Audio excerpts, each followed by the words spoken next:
आऊज़ बिल्लाहि मिनश शैतानिर रजीम बिस्मिल्लाहिर रहमानिर रहीम। अस्सलामु अलैकुम स्टूडेंट्स। आज हम सिंगल एंट्री सिस्टम के अंदर प्रॉब्लम नंबर 6 जो है वो सॉल्व करने जा रहे हैं। इसमें क्या हम नया सीखेंगे, इसमें हम कुछ नई चीज़ें जो हैं वो सीखेंगे। वो ये हैं, एक तो हम एडजस्टमेंट्स के बारे में पढ़ेंगे। इससे पहले जो हम क्वेश्चन करते रहे हैं उसमें एडजस्टमेंट नहीं थी। और दूसरा, साल के दौरान अगर कोई इवेंट्स वाक़या होते हैं तो उसको कैसे ट्रीट किया जाएगा। तो शुरू करते हैं। Khurram started business on 1 January 2002 with a capital of ₹8,000। तो ओपनिंग कैपिटल दिया हुआ है, इसलिए हमें ओपनिंग स्टेटमेंट ऑफ फेयर नहीं बनाना। कि इमीडिएटली परचेज फर्नीचर फॉर 2,000। तो ये एक नई चीज़ है कि साल के दौरान उसने 2,000 रुपये का फर्नीचर ख़रीदा है। तो जो भी इवेंट्स साल के दौरान जो दौरान वाक़ होंगे वो हम एंडिंग स्टेटमेंट ऑफ फेयर में लेंगे उसको। ऑन 1 जुलाई 2002 ही borrowed sum of ₹4,000 from his friend mister Ahmed at a 10% per annum. तो उसने दूसरी जो ट्रांजेक्शन की है वो किसके साथ की है? मिस्टर अहमद के साथ। उसने 4,000 रुपये उससे लोन लिया है और उस पर उसने 10% सूद भी पे करना है। और ये पूरे साल का नहीं होगा, 1 जुलाई से लेकर दिसंबर तक 6 माह की होगी, कैलकुलेशन करेंगे। तो ये भी हम ending statement of fair liability side पे लेंगे। फर्नीचर जो है वो एसेट साइड पे आएगा एंडिंग स्टेटमेंट ऑफ फेयर के, और जो लोन है ये लायबिलिटी साइड पे, और उसके ऊपर जो सूद है वो भी लायबिलिटी साइड पे आएगा। इंट्रोड्यूस है फ्रेश कैपिटल, उसने 2,000 रुपया जो है वो इंट्रोड्यूस किया है, साल के दौरान है। तो 2,000 रुपया जो है उसने बिजनेस में एज ए फ्रेश कैपिटल के तौर पे लिया, तो ये प्रॉफिट एंड लॉस स्टेटमेंट के अंदर आएगा। और उसकी पोजीशन जो साल के एंड में है, his assets and liabilities are were as follows.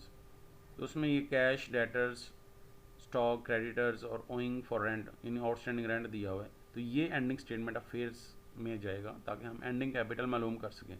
Khurram ने विड्रू किया है during the year 250 per annum के हिसाब से इस पर्सनल यूज़ के लिए। ये ड्राइंग है, ये प्रॉफिट एंड लॉस स्टेटमेंट में जाएगी, आपको पता है। और furniture is to be depreciated, और जो फर्नीचर 2,000 का ख़रीदा तो उस पर 10% डेप्रिसिएशन लेनी है।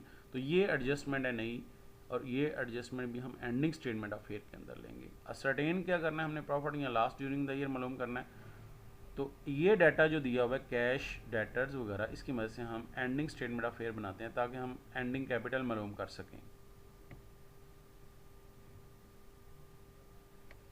तो कैश जो दिया हुआ है वो 600 है। हम एसेट साइड पे, आपको पता है ये स्टेटमेंट ऑफ फेयर कैसे बनानी है, इस तरफ एसेट्स होंगे और इस तरफ लायबिलिटीज़ होगी। तो कैश जो है वो 600 रुपये, डेटर्स 7,000 रुपये, 7,100 रुपये, और स्टॉक जो है वो 9,400 रुपये। क्रेडिटर जो हैं ये 4,000 रुपये हैं, लायबिलिटी साइड पे आएगा।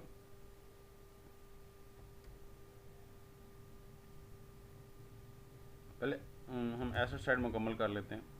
तो अब इसमें आता है फर्नीचर। तो फर्नीचर जो उसने साल के दौरान ख़रीदा है, ये आपको पता है,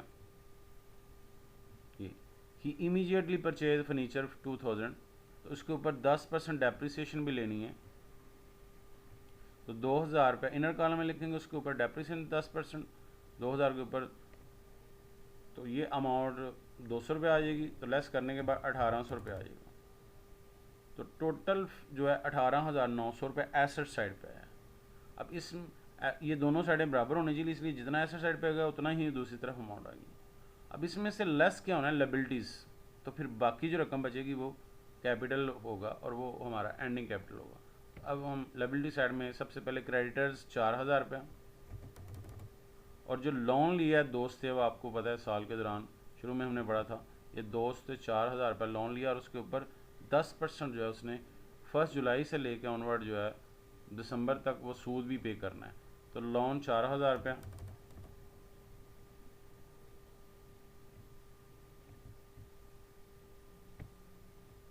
और उसके ऊपर 4,000 के ऊपर 10% 400 रुपये आएगा, चूँकि ये जुलाई से लेकर दिसंबर तक तो 6/12 करना है। तो ये 200 रुपया इसके ऊपर सूद आ जाएगा। अब रेंट होइंग, ये वाला आउटस्टैंडिंग रेंट, 200 रुपया किराया जो देना है उसने दुकान वगैरह का, तो 200 रुपया वो आ गया आउटस्टैंडिंग रेंट। तो अब इस 18,900 में से ये 4,000, 4,200 और 200 लेस करने के बाद ये जो 10,500 रुपये आया ये एंडिंग कैपिटल है। अब हमारे पास ओपनिंग कैपिटल कितना था है, ओपनिंग कैपिटल स्टार्ट में 8,000 है और ये एंडिंग कैपिटल जो हमारा मालूम किया हमने है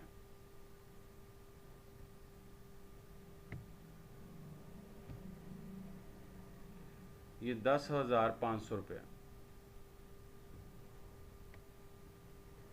अब इनकी मदद से हमने एंडिंग स्टेटमेंट ऑफ फेयर बनाने के बाद हमने जो चीज़ बनानी है वो है statement of profit and loss,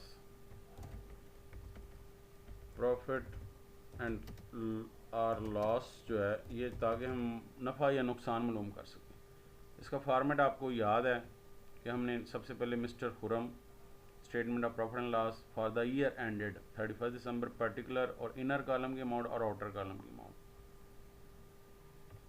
तो इसका फॉर्मेट जो है वो आपने सीखा हुआ है पहले भी। तो सबसे पहले देखें एंडिंग कैपिटल, तो ये अभी हमने एंडिंग कैपिटल मालूम किया है 10,500।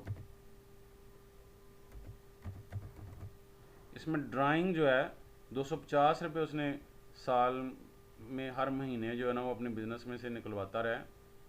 Khurram withdraw during the year 250 per annum, per month के हिसाब से, तो 12 माह होते हैं साल के अंदर, तो 250 ज़रा 12 के हिसाब से 3,000 रुपये ये आ जाएगा। अब ऐड करने के बाद ड्राइंग्स ऐड करने के बाद जो टोटल अमाउंट है 13,500 होगी। इसका मतलब है कि जो बिज़नेस के एंड में उसके 10,500 का ये 3,000 रुपया वो ना निकलवाता तो बिज़नेस का एंडिंग कैपिटल कितना होता है 13,500। अब शुरू में जो ओपनिंग कैपिटल है और फ्रेश कैपिटल है ये दो चीज़ें हमें लेस कर देनी है। ओपनिंग कैपिटल जो 8,000 रुपये है, शुरू का बिज़नेस जिससे स्टार्ट किया था, खुरम स्टार्टेड बिजनेस 1 जनवरी को उसने कैपिटल से 8,000 से स्टार्ट किया और फ्रेश कैपिटल जो है वो 2,000 है। इसका मतलब है कि बिज़नेस उसने जो शुरू किया था वो 8,000 रुपये से था और 2,000 रुपया वो बाद में दे रहा है बिज़नेस में। टोटल उसकी इन्वेस्टमेंट कितनी होगी बिज़नेस के अंदर मिला के 10,000 रुपया। तो साल के एंड में कितना हो गया 13,500। तो इसका मतलब है कि 3,500 रुपये का इजाफा हुआ है उसके बिज़नेस में। तो ये नेट प्रॉफिट है।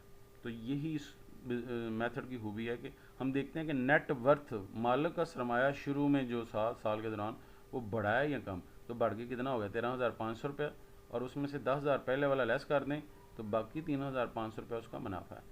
तो ये नेट प्रॉफिट 3,500 रुपये आ गया। तो ये था आज का टॉपिक।